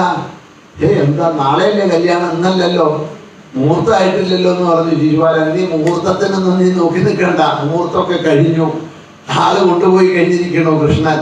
ഇനി എന്ത് മുഹൂർത്തം നോക്കിയാ? ഇനിയിപ്പോ തലയില് ആ മുണ്ടിട്ടിട്ട് നമുക്ക് ഇവിടെ നിന്നിട്ട് തൽക്കാലം ഇവിടെ നിന്ന് പോവുക. അടികൊണ്ട് എല്ലൊക്കെ പൊട്ടിയിട്ടാ ഞാൻ വന്നിരിക്കുന്നത്. തൽക്കാലം ഇവിടെ നിന്നാ കണക്കും കൊള്ളുന്ന ആളെണ്ണം. വന്നത് കൃഷ്ണനല്ല, ബലരാമസ്വാമിയെ ഇവിടെ നിൽക്കുന്നത്. മൂപ്പരെ അങ്ങോട്ടും ഇങ്ങോട്ടൊന്നും നോക്കില്ല. കൃഷ്ണനൊക്കെ ആണെങ്കിൽ ചിലപ്പോൾ ഒരു ദേഹമൊക്കെ കാണിക്കും, പൊക്കോ എന്നൊക്കെ പറഞ്ഞിട്ട് എന്നെ 17 പ്രാവശ്യം ദേഹം കാണിച്ച് പറഞ്ഞയച്ച ആളാ. ബലരാമസ്വാമി അങ്ങനെയൊന്നല്ല. ഒലക്ക കൊണ്ടേ സംസാരിക്കും. ഓടാൻ നമുക്ക്, ബാക്കിയൊക്കെ പിന്നെ നമ്മൾ കൂടിയിരുന്ന് ആലോചിച്ച് എന്താ ചെയ്യേണ്ടതെന്നൊക്കെ നോക്കാം. ഇപ്പൊ തൽക്കാലം ഇവിടെ നിന്ന് പോവുക എന്ന് പറഞ്ഞ് തലയ്ക്ക് തുണിയിട്ടിട്ട് അവരൊക്കെ അവിടെ നിന്ന് ഓടി രക്ഷപ്പെട്ടു. പക്ഷേ ആ രുക്മിണിയുടെ ജ്യേഷ്ഠനായിട്ടുള്ള രുക്മിക്ക് അതൊന്നും സഹിച്ചില്ല. താൻ നിശ്ചയിച്ച കല്യാണം ഇങ്ങനെയൊക്കെ നടന്നു എന്ന് വന്നപ്പോൾ ദേഷ്യം വന്നു. ആ കൃഷ്ണനെ കൊന്ന രുക്മിണിയെ കൂട്ടിയല്ലാതെ ഞാൻ ഈ വിദർഭയുടെ രാജധാനിയായിട്ടുള്ള കുന്തിനപുരം എന്ന് പറഞ്ഞ ഇവിടേക്ക് പ്രവേശിക്കില്ല എന്നൊക്കെ വലിയ സത്യം ചെയ്തിട്ട് രഥമെടുത്ത സൈന്യങ്ങളായിട്ട് കൃഷ്ണനെ യുദ്ധത്തിനായിട്ട് പിന്നിൽ പോയി. യുദ്ധത്തിന് നിൽക്കുക എന്ന് പറഞ്ഞ് വിളിച്ചു വരുന്ന രുക്മിണിയുടെ ശബ്ദം കേട്ടപ്പോൾ ഭഗവാൻ നിന്നു. ക്ഷത്രിയനാണല്ലോ, യുദ്ധത്തിന് വിളിച്ചാൽ യുദ്ധം ചെയ്യാതെ കണ്ട് ഓടാൻ പാടില്ല. നിന്നു. രുക്മിണിയും ഭഗവാനുമായിട്ട് യുദ്ധം നടന്നു. അവന്റെ കുതിരകളെയും അതേമാതിരി രഥത്തെയും എല്ലാം ഭഗവാൻ തന്റെ ആയുധങ്ങളെ കൊണ്ട് മുറിച്ചു കളഞ്ഞു. രഥത്തിൽ നിന്നും താഴത്തേക്ക് ചാടിയ രുക്മിയെ പിടിച്ചു കെട്ടി വാളെടുത്തു തലവെട്ടാനായിട്ട്. അപ്പോഴേക്കും രുക്മിണി ദേവി പാദങ്ങളിൽ വീണ് നമസ്കരിച്ചു പറഞ്ഞു, ചെയ്യരുത്, ജ്യേഷ്ഠനല്ലേ, അറിവില്ലാത്തത് കൊണ്ട് ചെയ്തതാണ്, കൊല്ലരുത് എന്നൊക്കെ പറഞ്ഞ് പ്രാർത്ഥിച്ചു. അത് അപ്പോഴേക്കും രുക്മിണി പോയിട്ടുണ്ട് എന്നറിഞ്ഞ ബലരാമസ്വാമി ഓടി രഥവും കൊണ്ട് അവിടെ വന്നു. വാളവങ്ങി രുക്മിയെ കൊല്ലാൻ നിൽക്കുന്ന കൃഷ്ണനെ കണ്ടത്. എന്താ കൃഷ്ണ ഈ ചെയ്യണത്? ബന്ധുക്കളെയൊക്കെ കൊല്ലാൻ പാടുണ്ടോ? പണിഗ്രഹണം കഴിഞ്ഞതല്ലേ, അളിയനായില്ലേ, കൊല്ലരുത് ബന്ധുക്കളെ ഒന്നും ശരിയല്ല, വാളൊക്കെ അടുത്തത് എന്നൊക്കെ പറഞ്ഞു. എന്തായാലും ഇവൻ ചെയ്തത് ഒരു അതിക്രമമാണ്, അപ്പം അവനൊരു ശിക്ഷയൊക്കെ കൊടുക്കണമെന്ന് പറഞ്ഞ് ആ വാളുകൊണ്ട് അവൻ്റെ മുഖവും താടിയൊക്കെ വടിച്ച് തലയൊക്കെ വടിച്ചു വിട്ടു എന്നാണ് പറയുന്നത്. അങ്ങനെ അപമാനിച്ചയച്ച ക്രോധത്തിൽ തിരിച്ചു വന്ന് പിന്നീട് രുക്മിണി തപസ് ചെയ്തിരുന്നു എന്നാണ് പറയണത്. വിദർഭയിലേക്ക് വരില്ല എന്നാണല്ലോ, കുണ്ടിനപുരത്തിലേക്ക് വരില്ല എന്നാണല്ലോ സത്യം ചെയ്തത്. അങ്ങനെ രുക്മിണി പോയി. അപ്പോഴേക്കും അവിടെ എല്ലാവരും കൂടി. ബലരാമസ്വാമി രഥത്തിൽ കയറി നിന്നു, പറഞ്ഞു, ഇതാ ഞങ്ങൾ രുക്മിണിയെ കൊണ്ടുപോവുകയാണ്. നാളെ ഈ തീരുമാനിച്ച മുഹൂർത്തത്തിൽ വെച്ച് തന്നെ ശിശുപാലനല്ല ഗോപാലനാണ് എന്നുള്ള ഒരു വ്യത്യാസമേ ഉള്ളൂ. കൃഷ്ണന്റെയും രുക്മിണിയുടെയും സ്വയംവരം ആർഭാടത്തോടു കൂടി ദ്വാരകയിൽ വെച്ച് നടത്തുന്നുണ്ട്. എല്ലാവരും വന്ന് സുഖമായിട്ട് സദ്യയൊക്കെ ഉണ്ട്, അനുഗ്രഹിച്ച് പോകണം. ഞാനാണപ്പോൾ കാരണവരെ, എല്ലാവരെയും നീ വിളിച്ചില്ല കേട്ടില്ല എന്നൊന്നും പറയണ്ട എന്നൊക്കെ പറഞ്ഞു. എല്ലാവരെയും ക്ഷണിച്ച് അവരെല്ലാവരും കൂടി തിരിച്ച് ദ്വാരകാപുരിയിലേക്ക് എത്തി. ദ്വാരകാപുരിയിലെത്തിയിട്ട് ഭഗവാൻ വിദ്യാമണ്ണം ആ രുക്മിണിയെ വിവാഹം കഴിക്കുന്ന ഭാഗങ്ങളാണ് ഇനി നമുക്ക് വായിച്ച് സമർപ്പിക്കേണ്ടത്. ഏതാനും ശ്ലോകങ്ങൾ 50 മുതലുള്ള ശ്ലോകങ്ങളാണ് 54-ാമത്തെ അധ്യായത്തിൽ വായിക്കേണ്ടത്. 53-ാമത്തെ ആ ശ്ലോകത്തിലാണ് ഭഗവാന്റെ ആ വിവാഹം സ്വയംവരം അവിടെ പറയുന്നത്. ഇവിടെ ആ സമയത്ത് നമുക്ക് ഭഗവാന് മാലയൊക്കെ ചാർത്തി രുക്മിണി കൃഷ്ണന്മാരുടെ സങ്കല്പത്തിൽ ഇവിടെ വന്നിരിക്കുന്ന കുട്ടികളെ നമുക്ക് ആ ഭാവത്തോടു കൂടി കണ്ട് അവരെ പാദങ്ങളിൽ നമസ്കരിച്ച് അവർക്ക് വിദ്യാമണ്ണം അനുഗ്രഹം നേടാം. അവരിൽ നിന്നും ഭഗവാന് ദീപാരാധനയെല്ലാം ചെയ്യാം. ഇനി വായിക്കാൻ പോകുന്നത് 50 മുതലായിട്ടുള്ള ഭാഗങ്ങളാണ്. അവരെ ഇരുത്താം, കൊണ്ടുവന്നിരുത്തു. ദീപങ്ങളൊക്കെ തെളിയിച്ചിട്ടുണ്ട്. ഏതായാലും നമ്മളുടെ ഈ മണ്ഡപം ദ്വാരകാ മണ്ഡപമായിട്ട് ഇതാ ഇവിടെ അരങ്ങേറിയിരിക്കുകയാണ്.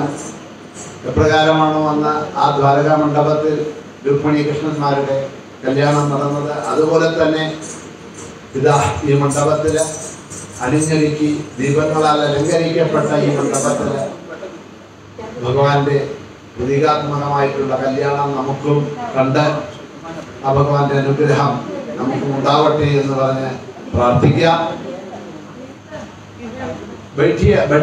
മിഠായി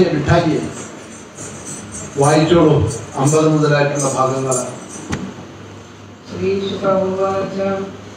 एवं भगवता तन्वी रामेण प्रतिबोधिता वैमनस्यं परित्यज्य मनोबुद्ध्या समादधे प्राणावशेषौ सृष्टो दिव्ये मदवलप्रभं स्मरन् विरूपकरणं विगतात्ममनोरथा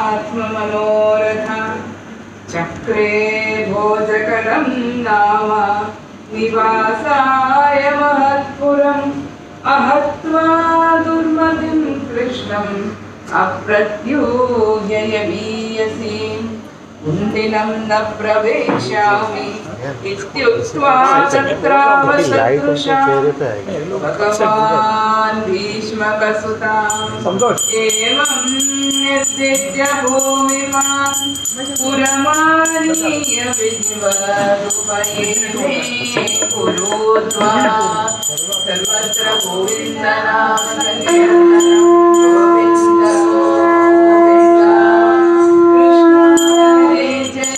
कृष्ण हरे कृष्ण हरे जय कृष्ण हरे कृष्ण हरे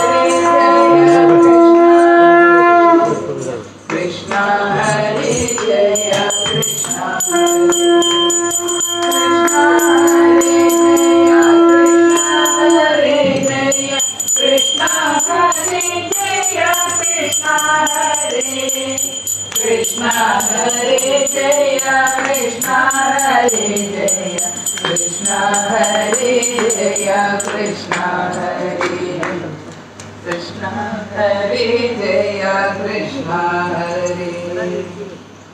भगवान् भीष्मकसुता एवं निर्जित्य भूमिपा पुरमानीय विधिवदुपयेमे कुरुद्वः सदा महोत्सवो यदुपुर्यां गृहे गृहे अभूदरण्यभावानां कृष्णे यदुपतौ नृपां तदा नार्यश्चमुदिताः प्रमृष्टमणिकुण्डलाः उपाजघृत् परयोश्चित्रवाससोः सा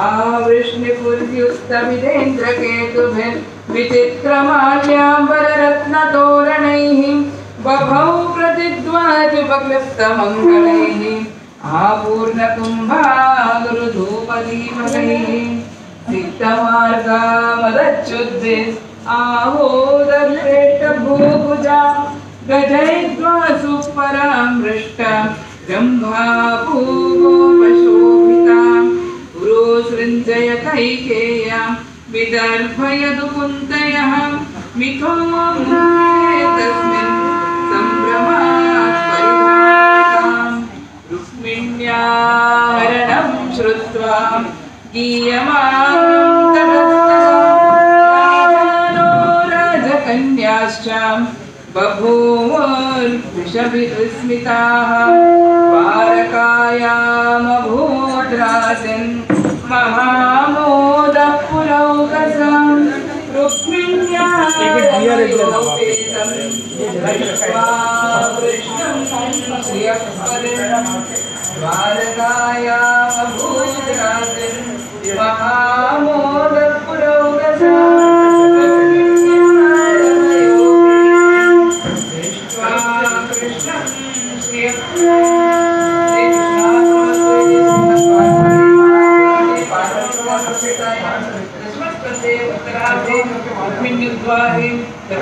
पंचाशत्तमोऽध्यायः सर्वत्र गोविन्दनाम संकीर्तनं गोविन्द गोविन्द।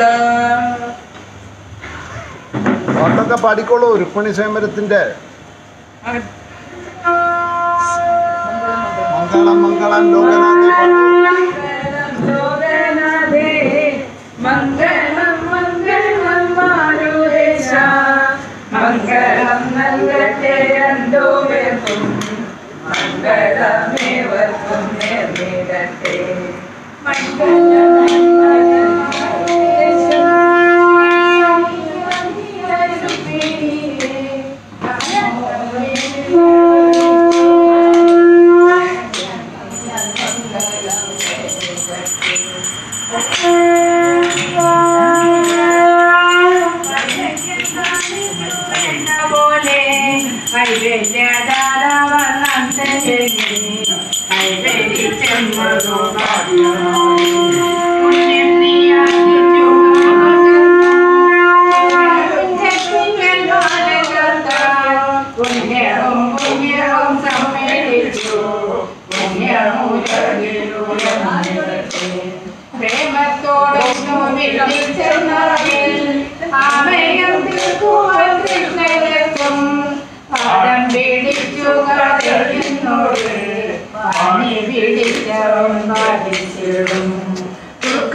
ദുർഗാചരണത്തെ സേവിച്ചപ്പോൾ ദുർഘടം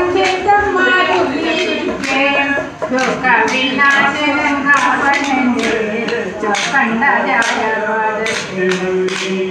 എത്ര ശിശുപാലയോ